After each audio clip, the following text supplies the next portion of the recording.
আসসালামু আলাইকুম, welcome to my channel. আজকে আমি শুকনো বড়ইয়ের আচার বানাবো। ভিডিওটা শেষ পর্যন্ত দেখার অনুরোধ রইল। প্রথমে কিছু বড়ই নিয়েছি, শুকনো বড়ই।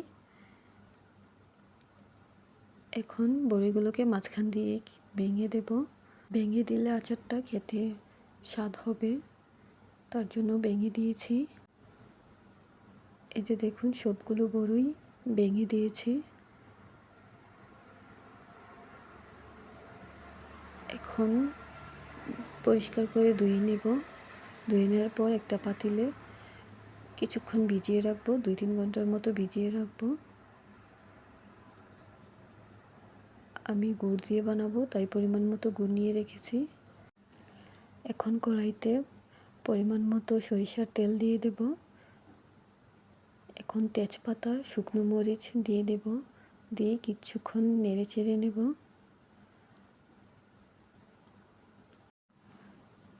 মরিচগুলো হালকা লাল হয়ে আসলে বড়িগুলোকে দিয়ে দেব। সবগুলো বড়ি একসাথে দিয়ে দেব। এখন সামান্য পরিমাণ লবণ দেব আর শুকনো মরিচের গুঁড়ো দেব 1 চা চামচ। দিয়ে ভালোভাবে নাড়াচাড়া দেব।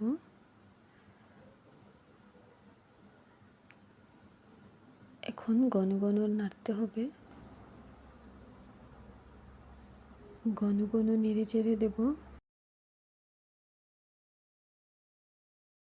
বেশি বেশি নাড়তে হবে।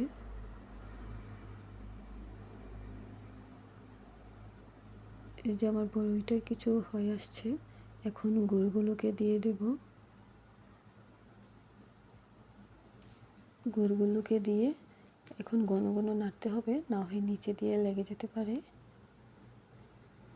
নিচে দিয়ে যে না লাগে তার জন্য ঘন ঘন নাড়তে হবে।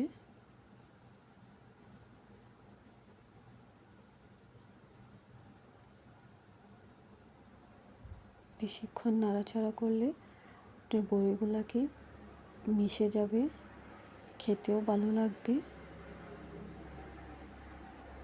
এখন আমি ভিনেগার দিয়ে দেব সংরক্ষণের জন্য।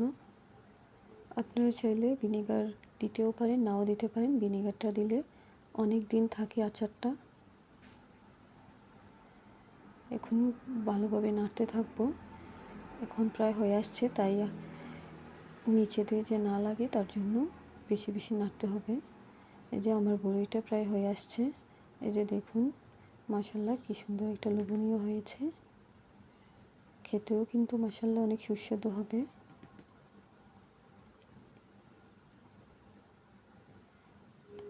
এই যে আঠালো আঠালো ভাব হয়েছে, এটাই খেতে অনেক সুস্বাদু হয়। আল্লাহ হাফেজ।